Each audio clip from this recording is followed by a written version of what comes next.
No, I don't want your wife to find out about this. She won't. She's working hard right now. Let's just have fun. Oh my god. I know already. I muttered to myself in disgust. I left work early and came home. Then I heard voices that sounded like something out of porn coming from my bedroom. My life all of a sudden became a daytime soap opera. Unaware of my presence outside the door, the voices were getting steamier. Yes, more Justin. What a naughty girl. Burning in hatred, nausea surged through me. I loathed him for calling his mistress a naughty girl while we had a small daughter. I looked down at the lacy underwear in the corridor and clenched my fists. Then I took a deep breath to retaliate. I don't mean to brag, but I thought we were a picture-perfect family. My husband Justin, our daughter, and I lived harmoniously. He was a very handsome father. Our daughter Kat was a little shy, but growing up healthy. She was about to start kindergarten, and I was sure she would get over her shyness. My relationship with my mother-in-law was also excellent. We lived nearby, so we often visited each other. Justin's parents divorced a long time ago. His mother, Susan, lived alone. She was a very independent person and enjoyed her own life without being dependent on her only son. I learned of her good character as soon as I met her for the first time. Justin and I met on a dating app. We both enjoyed camping and started talking through that connection. Eventually, we started meeting in real life and became an official couple after we went camping together. Marriage popped into both our minds at one point. I was honestly worried when we were about to meet each other's family. Meeting people on an app was normal in our generation, but it was not the case for my parents. Frankly speaking, they were reluctant at first, and Justin must have felt bad. On the contrary, Susan was the total opposite. That's nice. I envy you guys. My generation didn't have such a way of meeting people. You don't think it's weird? No way. Times change, and so does the way of encounters. Besides, you seem to be a nice girl, so I can trust you with him. I was so relieved to hear that, and the tears welled up involuntarily in my eyes. From that day on, we got along so well. Sounds so stuffy to be called Mrs. Morrison. Call me Susan. After she asked me to call her by her first name, I think we got to know each other better. She was a curious person by nature and learned to be familiar with SNS in no time. She started learning photography at the same time and uploaded the photos she took on her page. She even took Kat out often, telling me to cherish my alone time. They seemed to enjoy each other's company, and I could take a breather while they were out. I was surprised at how well our marriage was going. Although I had been a full-time housewife since our marriage, when Kat started kindergarten, I took a part-time job. I had been a licensed pharmacist, so I quickly found a place to work. I didn't mind being at home, but it was fulfilling to make use of my qualifications. Susan came to visit me once in a while, and my workdays were quite enjoyable. However, something terrible happened to those peaceful days. That day, I had a sore throat from the morning.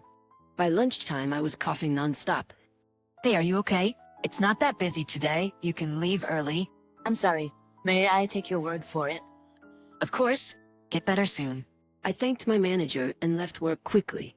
While waiting for the elevator at my apartment, I sent a message to Susan asking if she could pick Kat up. I was relieved when she immediately agreed. I had been working extra shifts, so maybe I was just getting tired. I thought to ask Justin to come home on time as the elevator door opened. The moment I got into it, I frowned at the overwhelming sweet scent of perfume. I wondered if the person before me was wearing it. It was an unusual scent. I got off my floor and arrived at my door. As soon as I opened it, a pair of unfamiliar pumps came into view. Next to them were Justin's leather shoes, which were not supposed to be there. You're kidding, right? I went inside quietly and gently closed the door. I looked down the hallway and saw a flashy, shocking pink coat thrown on the floor. I struggled to keep myself from collapsing and walked toward the bedroom. My suspicions were confirmed. No, I don't want your wife to find out about this. She won't. She's working hard right now. Let's just have fun. Oh my god. I know already. I came home and heard voices that sounded like something out of porn coming from our bedroom. My life all of a sudden became a daytime soap opera. Unaware of my presence outside the door, their voices were getting steamier. Yes, more Justin. What a naughty girl. His voice disgusted me so badly. I loathed him for calling his mistress a naughty girl while we had a small daughter. I looked down at the lacy underwear in the hallway and clenched my fists. Then I took a deep breath to retaliate. And home. I shouted and stomped my feet on the spot. At that moment, the voices in the bedroom died down. The reaction was so obvious that I was amazed and almost burst out into laughter. Is that you, Justin? I continued and finally heard a voice from inside saying, "Shit!" That pretty much explained the situation correctly. It was unjustifiable, and I was standing in the doorway. The only place to hide was in the bedroom closet. I was curious how he was going to excuse himself. Then I heard the balcony window open. I didn't think they would escape outside. I thought it was such a childish act as I opened the bedroom door wide. There, I saw a messy bed and hastily closed curtain. I stared at the window and saw 2 buttocks peeking through. Stifling a giggle, I went near the window and called Justin's name again. I found a small brand name bag under the bed. There was a wallet and a phone inside. The phone displayed a message from Justin.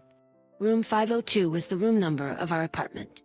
It was clear that he had invited the woman home. However, this alone was not enough to prove his adultery. There was no way to unlock the password to her phone. So I looked at his phone, which was tucked between the sheets. I easily opened it using Kat's birthday. There was an icon I didn't recognize. When I opened it, I found that it was an app that deleted messages after a certain amount of time. He had been communicating with her there. I took a screenshot and sent it to my phone. I also took a picture of the driver's license that was in her wallet.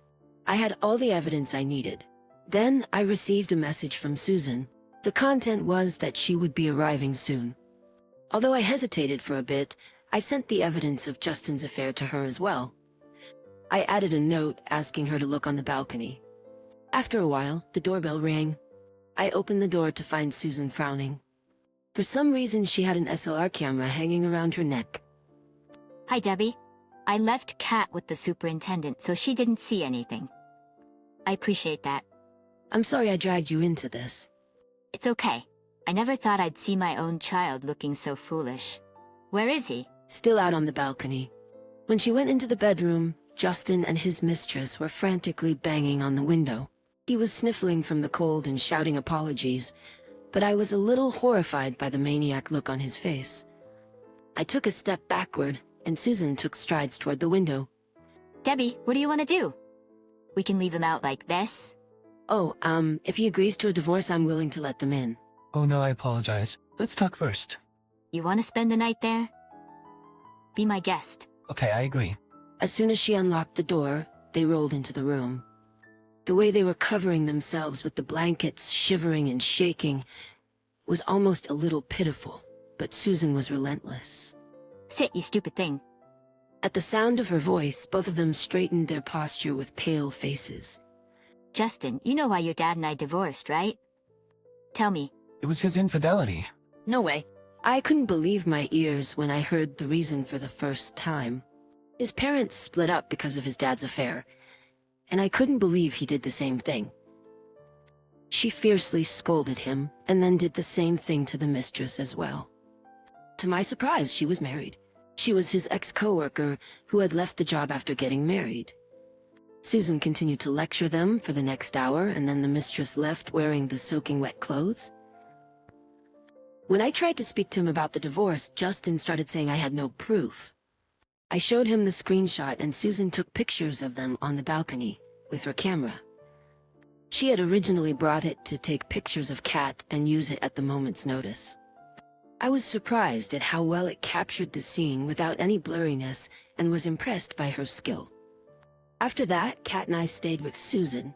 A week later, she and I took the divorce papers to Justin and stood firmly in front of him. Susan introduced me to a lawyer who explained that I could get alimony for sure. I made it clear to Justin at that point. Perhaps that was why he was reluctant to go through it.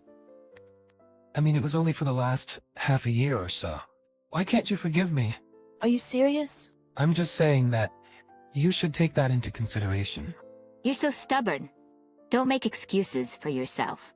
Susan yelled at him, and he finally started reading the papers. I had learned that she was unimaginably scary when she got angry.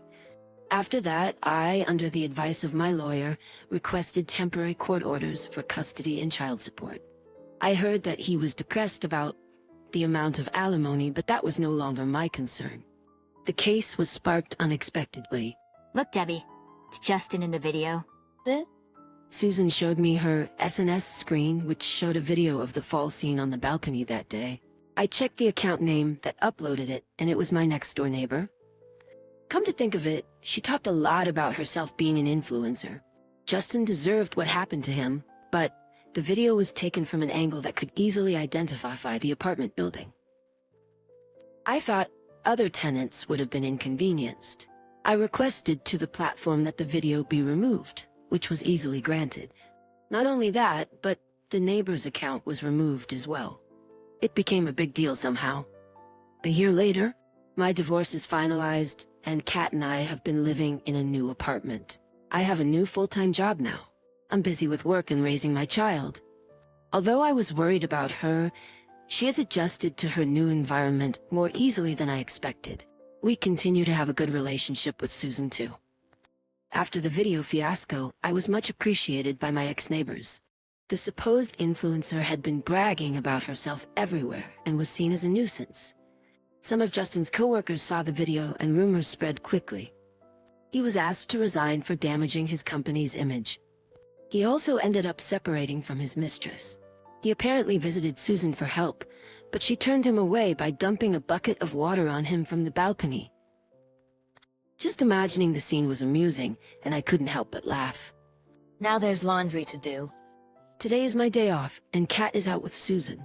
It's the perfect day to get the accumulated chores done. I try to go out on the balcony to sand the pillows, but my legs freeze. I see Justin frantically tapping on the window. I was so desperate that I didn't think of it. Looking back, he could have attacked me. He has lost his job and his credibility now. There might be a chance that he resents me and comes to my house. I chose an apartment building with a good security system in place, and a room with a balcony facing the main street. I realize that the scars he has left on me are much deeper than I thought. I take a deep breath and go out on the balcony. It's a beautiful day with a clear blue sky. I feel my phone vibrate in my pocket. It's Susan. Wow, so nice. There's a picture of Kat smiling broadly in a flower field.